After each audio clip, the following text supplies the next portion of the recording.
اے میری مبارک زوجہ یہ دلیا کسی اور کو دے دیتی، نفیسہ کو دے دیتی، ان کی کیونکہ کنیز تھی تو تم روٹی بنا کے کھا لیتی۔ تو پتہ کیا فرمانے لگی؟ حضور جب سے آپ کا قرب ملا ہے تو درویشی سے محبت ہو کیا کلندرانہ زندگی گزارنے سے پیار ہو گیا ہے۔ تو یہ کوئی آسان کام نہیں ہوتا کہ آپ ریشم کے گدے چھوڑ کر آئیں، آپ اپنے والد کی تمام وراثتوں کو جو ہے وہ قربان کر کے آئیں اور پھر ایسا وقت آئے کہ آپ دلیے پر گزارا کریں اور اس میں بھی اللہ کی رضا پر راضی رہیں۔ تو یہ وہ چیز تھی جس نے حضور فخر عالم کے دل میں جگہ بھی بنائی اور ساتھ میں یہ کہا بھی کہ 25 سال پھر حضور علیہ السلام کے ساتھ زندگی گزری اور یہ ایک بہت بڑا پیریڈ تھا جو حضرت خدیجۃ الکبریٰ سلام اللہ علیہ کے ساتھ گزرا، اور آپ نے کوئی اور نکاح نہیں فرمایا۔ آپ ہمیشہ اس بات پہ فخر بھی فرمایا کرتے تھے اور خوشی کا اظہار بھی فرمایا کرتے تھے۔ ام المومنین حضرت عائشہ صدیقہ فرماتی ہیں کہ مجھے رشک آتا تھا، مجھے رشک آتا تھا ان پر جب میں ان کا ذکر سنتی، اور آقا اتنا ذکر فرمایا کرتے۔ اچھا قبلہ، مشکل حالات، اتنی پریشانیاں، سیدہ کے کانفیڈنس کا بھی ذکر ہمیں کرنا چاہیے کہ کس قدر کانفیڈنس تھا آقا علیہ الصلوۃ والسلام پر، اس دین کے حق ہونے پر، کہ جب ہر طرف سے لو کے تھپیڑے آ رہے ہیں، سختی ہو رہی ہے، سیدہ جو ہے نا وہ کانفیڈنس کے ساتھ ساتھ ہے۔ دیکھیے میں نے آغاز میں ایک بات شروع میں کہی تھی کہ رسول اللہ صلی اللہ علیہ وسلم کی ذات اقدس کا نمونہ اسوہ حسنہ آپ نے 15 سال دیکھا، یعنی یہ جو ابتدائی سال نبوت کے اعلان سے پہلے آپ نے دیکھا۔ در حقیقت یہ وہ بنیاد ہے رسول اللہ صلی اللہ علیہ وسلم پر اعتماد کی، اعتبار کی، کانفیڈنس کی۔ سیدہ خدیجہ الکبریٰ رضی اللہ تعالی عنہ کی صلاحیتوں میں سے ایک صلاحیت وہ حق کی پہچان بھی ہے نا، حق کی معرفت، اور یہ بہت بڑی چیز ہوتی ہے۔ اکثر ایسا ہوتا ہے کہ اپنے ہی پہچاننے سے محروم رہتے ہیں، یعنی کہ جو جتنا قریب ہوگا، جیسے وہ عربی کا ایک مقولہ ہے کہ جو ہم اثر ہونا ہوتا ہے در حقیقت یہی عداوت کی یا مخالفت کی وجہ ہوتا ہے۔ دنیا سے انسان چلا جائے، مر جائے انسان تو بڑھ جاتی ہے قیمت، زندہ رہے تو جینے کی سزا دیتی ہے دنیا۔ تو یہ معاملہ ہوتا ہے۔ حضرت خدیجہ الکبریٰ رضی اللہ تعالی عنہا کا کانفیڈنس، آپ کا ایمان، وہ در حقیقت اللہ سبحانہ وتعالیٰ نے وہ جو نیک فطرت آپ کو عطا کی اور نیک عادت آپ کو عطا کی، اور وہ حق کو قبول کرنے کے لیے جو طبیعت میں آسانی وہ اللہ نے آپ کو عطا کی۔ اور پھر رسول اللہ صلی اللہ علیہ وسلم کا در حقیقت یہاں پر آپ علیہ الصلوۃ والسلام کی سیرت کو جب سیرت نگاروں نے بیان کیا ہے تو وہ تمام جو شخصیات جو ایمان لانے والی ہیں، وہ ازواج ہیں، وہ صحابہ ہو، صحابیات ہیں، انہوں نے اس بات کو بیان کیا کہ رسول اللہ صلی اللہ علیہ وسلم کا اپنا جو کردار اور اخلاق ہے وہ اتنا بلند تھا، اتنا بلند تھا کہ جو بھی حق کو تلاش کرنے والا تھا وہ رسول اللہ پر ایمان لایا ہی لایا ہے۔ تو حضرت خدیجہ الکبریٰ رضی اللہ تعالیٰ عنہا جب آپ نے اعلان نبوت فرمایا، در حقیقت مشکلات اور مصائب کا سفر تو وہاں سے شروع ہوتا ہے، اس لیے کہ لوگوں کا جو رد عمل ہوتا ہے وہ 2-3 طرح کا ہوتا ہے نا۔ ایک طریقہ لوگوں کا یہ ہوتا ہے کہ لوگ پہلے تو اگنور کرتے رہتے ہیں، تو کہ ٹھیک ہے بات ختم ہو جائے گی۔ دوسرا طریقہ جو لوگوں کا ہوتا ہے پھر وہ لوگ استہزاء پہ اتر آتے ہیں، تضحیک کرتے ہیں۔ قرآن پاک نے اس کو بیان کیا کہ آپ سے پہلے بھی انبیاء علیہ السلام کے ساتھ استہزاء کیا جاتا تھا، پھر بھی دیکھتے ہیں کہ بھئی مشن پھیل رہا ہے، لوگ قبول کر رہے ہیں، پھر تیسرا قدم ہوتا ہے طاقت کے ساتھ اس کو روکنے کا۔ اصل یہ تینوں جو طریقے ہیں یہ حضرت خدیجہ الکبریٰ رضی اللہ تعالی عنہا کی زندگی میں رسول اللہ صلی اللہ علیہ وسلم نے برداشت کیے، آپ نے بھی برداشت کیے کہ پہلے کفار نے تو اگنور کیا کہ ٹھیک ہے دیکھا جائے گا کیا ہوتا ہے بلا، پھر دوسرا جو قدم اٹھایا گیا وہ دیکھا کہ بھئی یہ تو رکنے پہ نہیں آ رہے، تو پھر استہزاء اور تضحیک کا سلسلہ، پھر رسول اللہ صلی اللہ علیہ وسلم کو جو ایذا رسانی ہوئی اور جو تکالیف پہنچائیں گی۔ تو یہاں پر میں صرف ایک بات کہہ کے اپنی بات کو مکمل کروں گا کہ رسول اللہ صلی اللہ علیہ وسلم حضرت خدیجہ کے وفات کے بعد آپ کو بہت زیادہ یاد کیا کرتے تھے، اور آپ کا ایک جملہ، آپ کی ایک حدیث، آپ نے فرمایا کہ کوئی دکھ ایسا نہیں ہوتا تھا کہ جو مجھے باہر سے کفار سے ملے اور میں گھر میں آؤں اور خدیجہ کے پیارے پیارے جملوں سے میرا وہ دکھ اور زخم مندمل نہ ہو جائے۔ تو یہ یعنی کہ حضرت خدیجہ رضی اللہ تعالی عنہا کی مثال ہے، جیسے مفتی صاحب فرما رہے تھے کہ جب آپ گھر تشریف لائے تو حدیث کے الفاظ ہیں بخاری کے کہ اللہ کی قسم اللہ آپ کو رسوا نہیں کرے گا، یہ الفاظ ہیں، اس لیے کہ آپ مہمان نوازی کرتے ہیں، آپ جو لوگ آتے ہیں پانی ان کو پلاتے ہیں، اور آپ جو لوگ دکھی ہیں آپ ان کا مداوع کرتے ہیں، آپ غریبوں کی مدد کرتے ہیں، جو مصیبتوں میں گھرے ہوئے لوگ ہیں آپ ان کے ساتھ چلتے ہیں۔ تو یہ الفاظ ہیں، یہ رسول اللہ صلی اللہ علیہ وسلم کے وہ جو 15 سال 16 سال کی زندگی ہے، در حقیقت خلاصہ یہی تھا کہ جس بنیاد پر حضرت خدیجہ نے رسول اللہ صلی اللہ علیہ وسلم کا ساتھ دیا اور پھر آگے چلے۔ یقیناً علامہ صاحب، امانت رسول صاحب نے محسنہ اسلام کی حیثیت سے ان کے کردار پر بہت روشنی ڈالی، مفتی صاحب نے ان کے بیوی کی حیثیت کے کردار کو بڑا بہترین انداز میں ہمارے سامنے پیش کیا۔ بطور ماں اولاد کی تربیت اگر ہم دیکھیں تو آج کی خواتین کے لیے ان کی زندگی کتنا بڑا عملی نمونہ ہے؟ اب دیکھیے جناب ام المومنین خدیجہ الکبریٰ سلام اللہ علیہا کو اگر ایک ماں کی حیثیت سے میں دیکھوں تو اس سے پہلے ایک میں جملہ عرض کروں گا کہ یہ ایک نورانی خواب بھی تھا جو جناب خدیجہ الکبریٰ سلام اللہ علیہا نے ماں بننے سے پہلے، زوجہ بننے سے پہلے دیکھا تھا، کہ جسے سیرت نگاروں نے لکھا کہ آپ اکثر رات کو تاریکی میں اپنی سہیلیوں کے ساتھ خانہ کعبہ کے طواف کے لیے تشریف لے جاتی تاکہ جب تاریکی ہو جائے تو آپ کے حجاب کی بھی حفاظت ہو اور آپ خانہ کعبہ کا طواف فرمائیں۔ کہتے ایک شب آپ نے خانہ کعبہ کا طواف کیا تو اس کے بعد بیت اللہ کے پاس کھڑے ہو کے کعبہ کے رب سے راز و نیاز کرنے لگی، اور جب عبادت کر کے آپ گھر تشریف لے کے آئیں تو آپ نے خواب دیکھا کہ ایک سورج مکہ معظمہ میں خانہ کعبہ کی پشت سے طلوع ہو رہا ہے، اللہ، اور اس نے پہلے سارے بطحاء کو روشن کیا اور پھر وہ روشن ہوتے ہوئے میرے گھر میں سورج اتر آیا، اللہ، اور ساری دنیا کے لوگ میرے گھر آ کے اس سورج کے نور کی زیارت کرنا چاہتے ہیں۔ اب وہ کہتی ہیں کہ وہ خواب دیکھ کر اٹھ کے بیٹھ گئی اور ایک عجیب سی کیفیت دل میں تھی، اور اس کے بعد تھوڑی دیر بعد پھر آرام کرنے لگی، اب صبح کا انتظار کرنے لگی۔ جب کہتے ہیں کہ سورج طلوع ہو گیا تو آپ اپنے چچا زاد بھائی جناب ورقہ بن نوفل کے پاس تشریف لے گئے اور انہیں اپنا یہ خواب سنایا کہ میں نے ایک یہ نورانی خواب دیکھا ہے کہ سورج طلوع ہوتا ہے خانہ کعبہ کے پاس سے اور میرے گھر میں اتر آتا ہے، ساری دنیا میرے گھر اس سورج کی زیارت کے لیے آتی ہے۔ تو انہوں نے کہا آپ کو مبارک ہو، یہ ایک باعث برکت خواب ہے کہ نور نبوت یہی خانہ کعبہ بطحاء سے طلوع ہوگا اور پھر وہ نور نبوت آپ کے گھر میں تشریف لائے گا اور گویا آپ کا گھر اس نور نبوت کی زیارت کا مرکز بن جائے۔ واہ واہ واہ، سبحان اللہ، سبحان اللہ۔ اور یہی جناب سیدہ کے جو کردار کی پاکیزہ تھی کہ جب لوگ جاہلیت کے معاشرے میں قدم قدم پہ گناہوں سے آلودہ ہو رہے تھے، زمانہ جاہلیت میں بھی ان کو طاہرہ کہا جاتا تھا، واہ واہ واہ، اور پھر نظر انتخاب رسول اللہ پہ ٹھہری، اور اب ماں کی حیثیت سے دیکھا جائے بت پرستی دیکھے نا، رسم تھی، رواج تھا، ایسا ہی ہے۔ آپ نے نہیں کی، آپ ہمیشہ بت پرستی سے دور رہیں، بلکہ اس حوالے سے ملتا ہے کہ آپ اپنے گھر میں جو اہل کتاب کے بڑے علماء ہوتے تھے ان کو بلاتی تھیں اور وہ اپنی کتابوں کی روشنی میں بتاتے تھے کہ آخری زمانے میں ایک رسول ظاہر ہوں گے، وہ اسی سرزمین بطحاء سے ظاہر ہوں گے، گویا آپ کے دل میں اس نبی کے انتظار کا جذبہ موجود تھا۔ اور پھر ایک اور روایت بھی ملتی ہے کہ یہودیوں کا ایک عالم خطاب کر رہا تھا تو وہاں پہ مختلف خواتین میں جناب خدیجہ الکبریٰ بھی موجود تھی کہ رسول اللہ جب ایک جگہ سے گزرے تو اس نے کہا کہ یہ شخص آپ جو دیکھ رہے ہیں بھی گزرا ہے کہ اللہ اسے نبوت و رسالت عطا کرے گا کہ جو بھی اس کی ہمسر بنے گی وہ خوش قسمت ہوگی۔ کہتے یہ جملہ بھی جناب خدیجہ الکبریٰ سلام اللہ علیہا نے اپنے دل میں بٹھا لیا تھا، گویا یہ سب چیزیں طے ہو چکی تھی، آثار بن چکے تھے، دکھائے جا چکے تھے، یہ ساری کیفیات اس کے ساتھ ساتھ تھیں۔ ایک ناظرین کرام وقفہ لیں گے، وقفے کے بعد لوٹیں گے انشاءاللہ اور یہ مقدس ذکر جاری رہے گا۔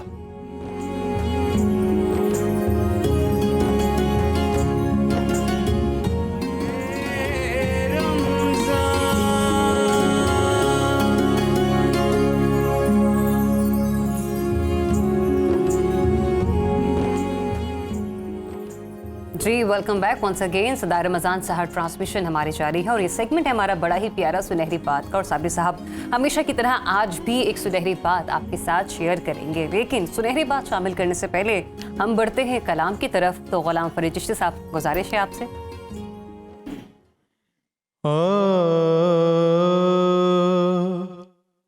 گزرا وہ جدھر سے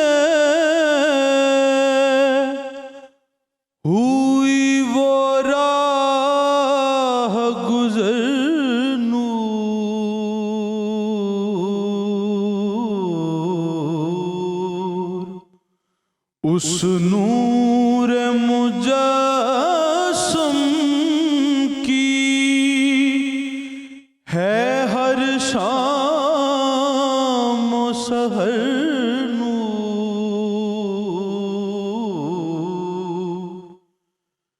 لب نور دہاں نور،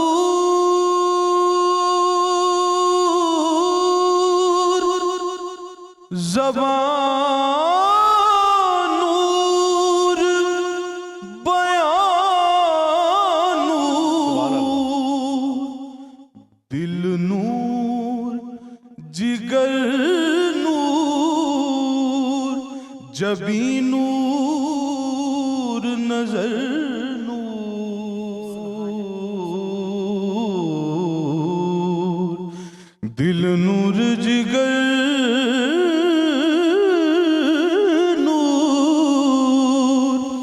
جبین نور، نظر نور،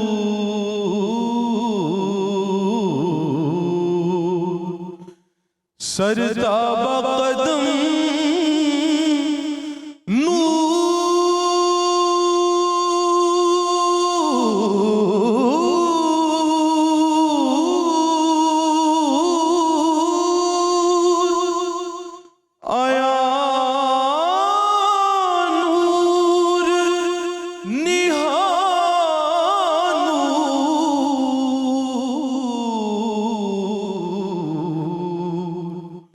اس آیا رحمت کی ہے ہر زیر و زبر نور،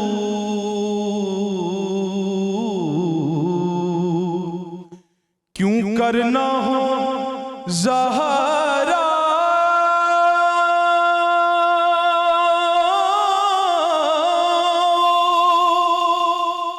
حسین حسن نور، سبحان اللہ، کیوں کرنا ہو زہرا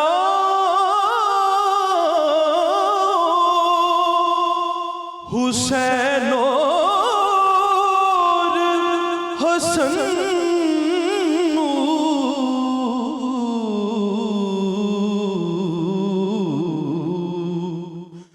اس نخل رسالت کا ہے ہر برگ و ثمر نور،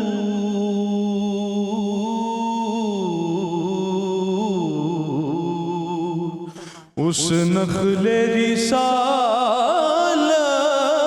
کا ہے ہر برگ و ثمر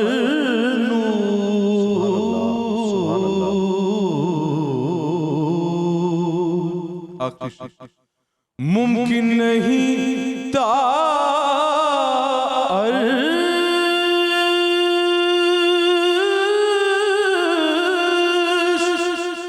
ہر انسان کی رسائی،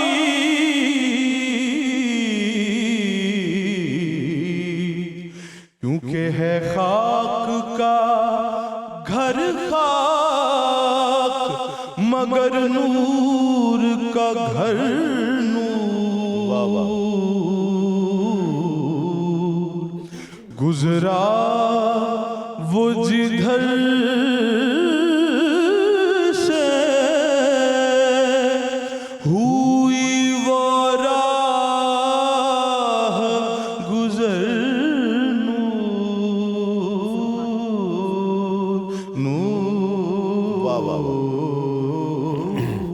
کیا کہہ لیں، سبحان اللہ۔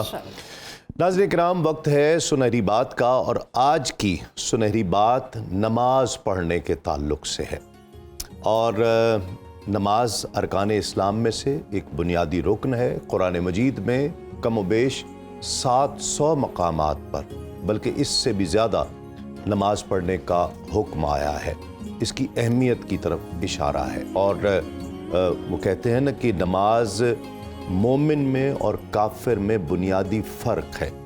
وہ نماز ہے، اور قیامت والے دن بھی نماز کے بارے میں سب سے پہلے سوال کیا جائے گا۔ حضور نبی کریم صلی اللہ علیہ وآلہ وسلم کا ارشاد پاک ہے، جس کا مفہوم ہے کہ آقا علیہ الصلوۃ والسلام نے فرمایا کہ اگر کسی شخص کے دروازے پر ایک نہر جاری ہو اور وہ اس نہر میں 5 مرتبہ نہائے تو کیا یہ تم خیال کرتے ہو کہ اس پر کوئی میل باقی رہ جائے گی؟ تو صحابہ کرام نے عرض کی کہ یا رسول اللہ نہیں، ہرگز ایسا نہیں ہو سکتا کہ 5 مرتبہ نہانے والا کس طرح اس کے جسم پر میل باقی رہے گا؟ آقا علیہ الصلوۃ والسلام نے فرمایا نماز اسی طرح 5 وقت کی نماز انسان کے گناہوں کو مٹا دیتی ہے، ختم کر دیتی ہے۔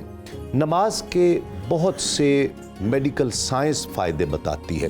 یہاں ایک وضاحت ضروری ہے، ہم نماز میڈیکل سائنس کے فائدے بتانے یا توثیقات کی وجہ سے نہیں پڑھتے ہیں، ہم نماز اسے اللہ کا حکم جان کر، اللہ کے رسول کا حکم جان کر پڑھتے ہیں۔ ہم نماز اللہ اور اس کے رسول کی رضا اور خوشنودی کے لیے پڑھتے ہیں۔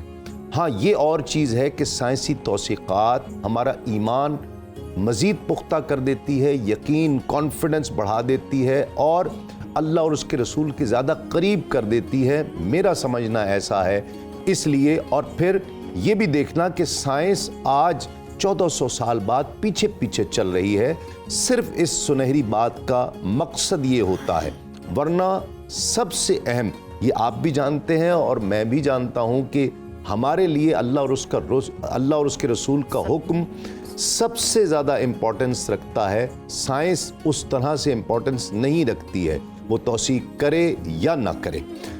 نماز کے حوالے سے بہت سی ریسرچز کی گئیں، ورزش کے حوالے سے ریسرچز کی گئیں کہ کس طرح سے ورزش 17,000 اسٹوڈنٹس پر ایک ریسرچ کی گئی کہ جو بچے ورزش کرتے ہیں یا جو لوگ ورزش کرتے ہیں ان کو موت جلدی نہیں آتی ہے، جو ورزش نہ کرنے والے ہیں ان کو بیماریاں جلدی آ کر گھیرتی ہیں۔ اور میڈیکل سائنس کہتی ہے کہ دن میں 24 گھنٹے میں کم از کم آدھا گھنٹہ ورزش ضرور کرنی چاہیے، جس سے جسم جو ہے وہ توانا رہتا ہے اور مضبوط رہتا ہے اور اس کا مدافعتی نظام بھی زیادہ بہتر رہتا ہے۔ نماز پر جب ریسرچ کی گئی تو اس کا رکوع، اس کا سجدے میں جانا، پھر واپس پلٹنا، پھر رکوع، سجدہ، تشہد، اگر نماز کے ارکان کو اس کی شرائط کے ساتھ پراپر طریقے سے نماز کو ادا کیا جائے تو میڈیکل سائنس کہتی ہے کہ اس سے اچھی ایکسرسائز کوئی نہیں ہے، اس لیے کہ یہ سر سے لے کر پاؤں تک کے ایک ایک عضو کی ایکسرسائز نماز کے دوران ہوتی ہے۔ خون کی روانی بہتر ہوتی ہے، انسان کے مسلز مضبوط ہوتے ہیں، انسان کے جسم سے سٹفنس ختم ہو جاتی ہے اور نیند بہت اچھی آتی ہے۔ نیند بہت اچھی آتی ہے اگر آپ پراپر طریقے سے نماز پڑھیں۔ پھر اس کے بعد انسان کا ڈائجسٹو سسٹم بہت اچھا ہو جاتا ہے۔ نماز فجر سے لے کر عشاء تک جتنی رکعات کی ترتیب اور تقسیم ہے، یہ اتنی خوبصورت انداز سے تقسیم ہے، اتنی پراپر تقسیم ہے کہ اس کو آقا علیہ الصلوۃ والسلام کے فرمان کی اس طرح توثیق ہو رہی ہے۔ میڈیکل سائنس ہمیں یہ بات آج بتا رہی ہے، میرے آقا نے ہمیں یہ بات آج سے 1400 سال پہلے بتا دی تھی۔ کیا بات ہے سرکار دو عالم صلی اللہ علیہ وآلہ وسلم کی کہ پھیلائے ہوئے گوشۂ دامان تجسس سائنس محمد کا پتہ پوچھ رہی ہے۔ کلام شامل کرتے ہیں، حافظ ذیشان الہی سیالوی ہمارے ساتھ تشریف فرما ہے۔ بسم اللہ حافظ صاحب۔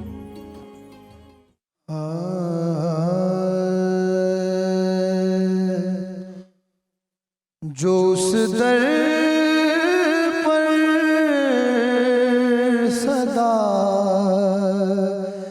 دیتا نہیں ہے، جو اس در پر صدا دیتا نہیں ہے، اسے کچھ بھی خدا دیتا نہیں ہے، جو اس در پر صدا دیتا نہیں ہے، نہیں ہے واسطہ اس کا خدا سے،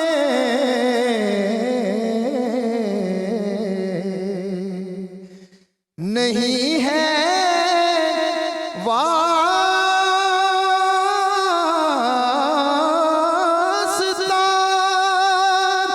اس کا خدا سے، جو تیرا واسطہ دیتا نہیں ہے، جو تیرا واسطہ دیتا نہیں ہے،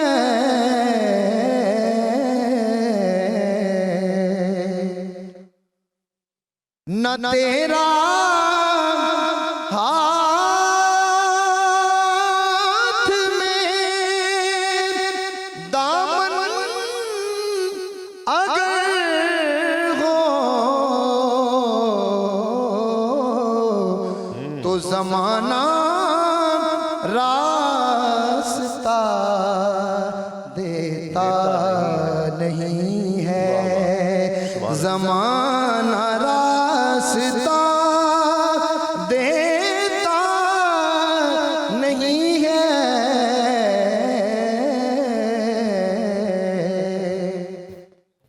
کبھی اغیار کی ناصر گلی میں گدا تیرا صدا دیتا نہیں ہے، گدا تیرا صدا دیتا نہیں ہے، جو اس در پر صدا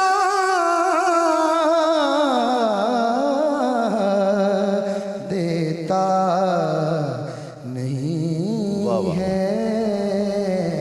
بہت خوب، ماشاءاللہ ماشاءاللہ، بہت خوب۔ ناظرین کرام، وقفہ لیں گے، وقفہ ہیڈ لائنز کے لیے ہے، ہیڈ لائنز آپ دیکھ لیجئے، وقفے کے بعد لوٹتے ہیں اس یقین کے ساتھ آپ کہیں نہیں جائیں گے۔ دیکھتے رہیے صدائے رمضان۔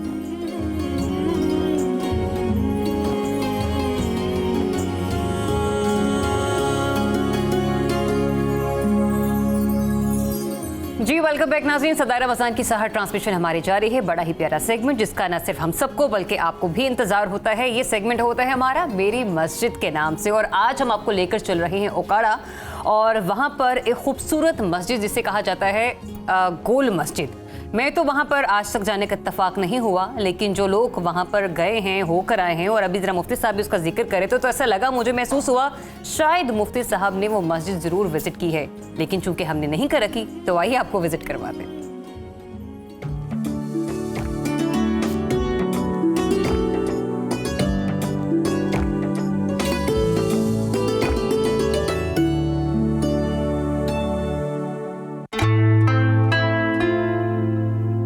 اوکاڑا کی تاریخی مسجد، مسجد عثمانیہ، جس کو گول مسجد بھی کہا جاتا ہے، یہ مسجد اوکاڑا شہر کے سب سے بڑے تجارتی مرکز کے درمیان میں واقع ہے، اور اس مسجد کو 4 بازاروں نے گھیر رکھا ہے۔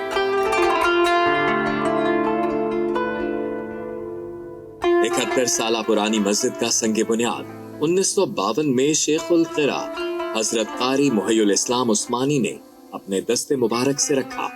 اس مسجد کی خاص بات یہ ہے کہ اس میں 120 دکانیں جن میں تجارتی مراکز، 40 کوٹھیاں جن کو دکاندار گودام کے طور پر استعمال کرتے ہیں۔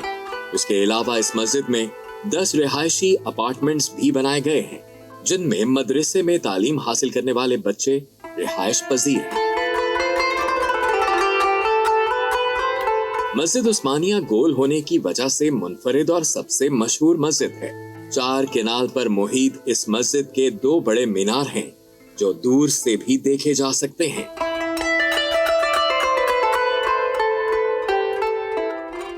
قرآن مجید میں سورتوں کی 114 تعداد کے پیش نظر مسجد کے شمالی اور جنوبی میناروں میں سیڑھیوں کی تعداد بھی 114 رکھی گئی ہے۔ مسجد میں بیک وقت نماز کی ادائیگی کے لیے 2000 نمازیوں کی گنجائش رکھی گئی ہے۔ مسجد کے اندر 3 بڑے حصے بنائے گئے ہیں۔ سب سے پہلا حصہ جس میں نماز ادا کی جاتی ہے، جس کو مختلف قسم کے پتھروں سے بنایا گیا ہے۔ اس میں اللہ کے پاک کلام کی نقش و نگاری کی گئی ہے۔ اس مسجد کی خاص بات یہ بھی ہے کہ مسجد کے اندرونی دروازے میں مسجد کا مکمل نقشہ بنایا گیا ہے۔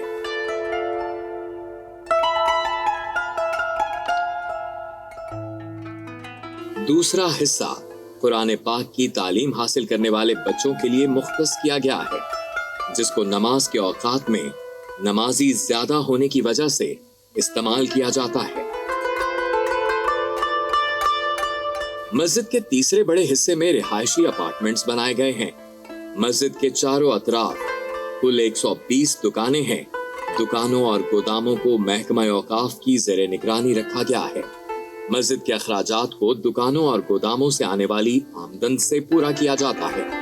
مسجد میں کمرشل دکانیں اور گودام ہونے کی وجہ سے مسجد کی تعمیر کے لیے 2 بار بجٹ پاس ہونے کے باوجود اسے دوبارہ تعمیر نہیں کیا جا سکا ہے۔ جی، تو انتہائی خوبصورت مسجد، اور مسجد کے ساتھ ساتھ مفتی صاحب ہماری اس میں نالج میں مزید اضافہ بھی کر رہے تھے، بتا رہے تھے کہ جو اس کے اطراف کے لوگ ہیں وہ وہاں پر جاتے ہیں تو بکرے کی کڑھائی غالباً بڑی مشہور ہے۔ اس پہ میں نے صابر صاحب سے پوچھا کہ آپ نے کبھی وہاں جا کے سحری کی، تو انہوں نے کہا کہ ذرا اب سحری کرنے کو تو موقع نہیں ملا، لیکن اوکاڑا ان کا اکثر آنا جانا لگا رہتا ہے۔ بٹ اینی ویز اب بڑھتے ہیں جناب ذرا خواب کی تعبیر کی طرف۔ محمد تنویر صاحب ہیں مظفر گڑھ سے، اور خواب میں وہ یہ دیکھتے ہیں کہ میں دیکھ رہا ہوں کہ میں بول نہیں پا رہا ہوں، کچھ کہنا چاہ رہا ہوں لیکن زبان سے الفاظ کی ادائیگی ممکن نہیں ہو پا رہی، گویا کہ وہ شاید خود کو گونگا محسوس کر رہے ہیں۔ صابری صاحب۔ تنویر صاحب، خواب یہ اچھا نہیں ہے، اس کی تعبیر اچھی نہیں ہے۔